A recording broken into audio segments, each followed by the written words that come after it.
My name is Cierra. I'm 25. I came into foster care when I was 8 years old, about 8 and a half. I come from a family of 10.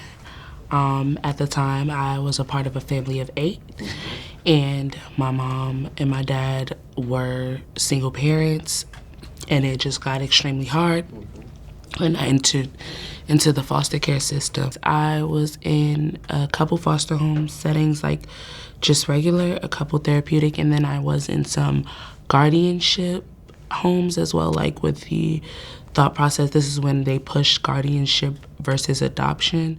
Before I transitioned out of foster care, I was in independent living. So I was like, I'm not doing foster homes anymore.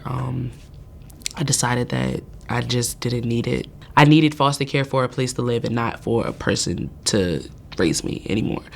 And so I found out about independent living, and then I got into an independent living program, and then I aged out like that. When I first aged out of foster care, it was extremely hard. I was homeless. Like, I knew that I was gonna have somewhere to stay eventually, but in all actuality, you don't age out like when you're 21. I think you age out like a month before like your actual like 21. And so like I didn't have anywhere to go for like, my birthday's in November, so like around that time it was like Christmas and New Year's, and I didn't have anywhere to go until February of the next year. I was living in a homeless shelter. Like, it was really bad for me. I had people in my life, but I didn't have anybody in my life who could help me with housing. I was in foster care in DC and Maryland.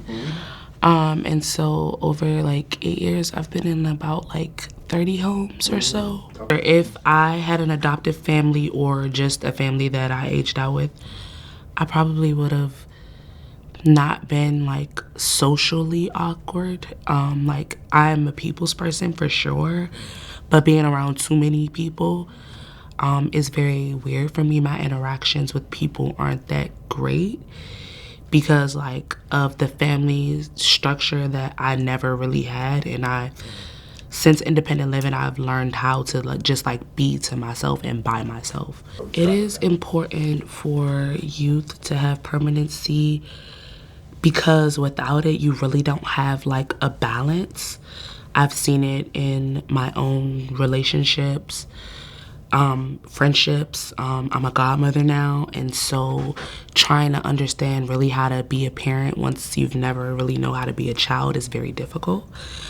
And not having anybody and only resorting to yourself, it's like, as an adult, it's super hard when you want to ask for help, but you don't know how because all you know how to do is make it work for yourself.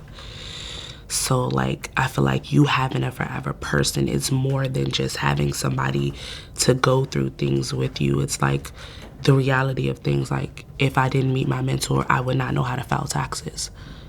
Like, these are basic needs and necessities that some of us do not know because we don't have anybody to tell it to us. My future plans are, like, there are social workers who go from like state to state and they travel all over, but they work for like private agencies or little small agencies, and I want to be a traveling social worker. And I did not know that existed, and it does. So I start college June 5th at the University of Maryland, the global campus. To go back, I haven't like stuck on a major yet. I don't know if it'll be social work or just general psych, but something to that extent.